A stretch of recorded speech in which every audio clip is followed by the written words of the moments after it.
we'll head back down to South Australia now, where we join on the line Centre Alliance MP Rebekha Sharkie, who's been on the fireground in Cudlee Creek. Rebekha Sharkie, what support have you seen there on the ground? Good evening. Look, the support across our community has been extraordinary.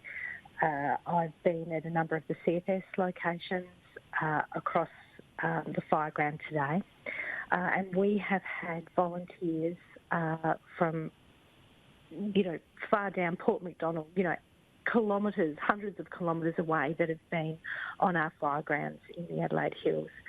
And our community has really come together. I heard the Mayor, Jane Claire Wisdom, earlier. We've been really all together, and today I spent most of today with the state member, Dan Cregan, and we've been up at Lobethal, we've been at Gummaraka, flipping stake at the Mount Torrens CFS. Our whole community is really coming together. And are you satisfied with the support that's been extended from the federal government? I've been on the phone today with Anne Ruston, Social Services Minister. There's $1,000 now offered for adults, $400 for children, and we're chatting with Anne about getting a mobile Centrelink office up into the area. Of course, we're mindful because we've got bad weather coming ahead again. The fires are not out. And I would really reiterate what the Mayor said, and that is, please do not enter these grounds unless you are local and needing to get home. Rebekha Sharkie, we've obviously seen a lot of firestorm, excuse the pun there, unintended, regarding the Prime Minister returning from Hawaii from this holiday. Do you think he should have gone?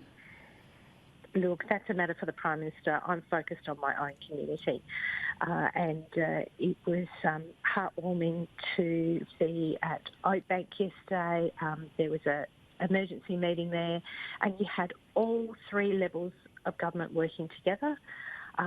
Same today in Lobethal.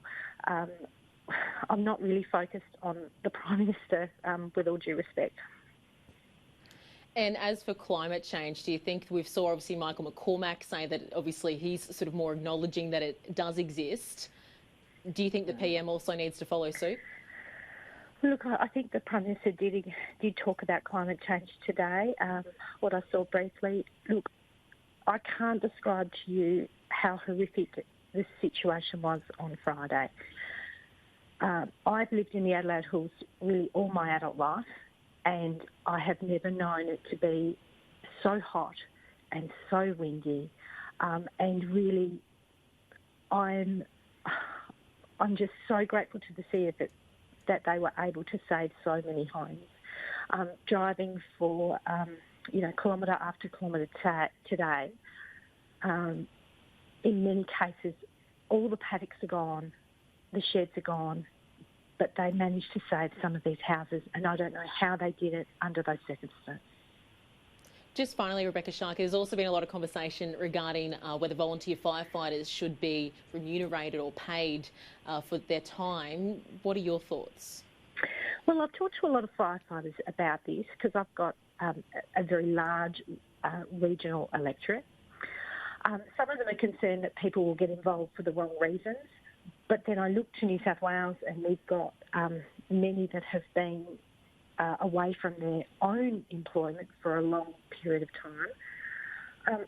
I would like to sit down and see what the CFS, what the volunteers are saying, what's missing from support, and make sure that whether that's funding, whether that's reimbursement of their costs. I mean, they still have to pay their mortgage, and those who perhaps are not getting a wage while they're out volunteering, we need to be able to support them in some way. Thank you very much, Rebekha Sharkie, the federal member for Mayo in South Australia. They're talking about the Adelaide Hills fires there.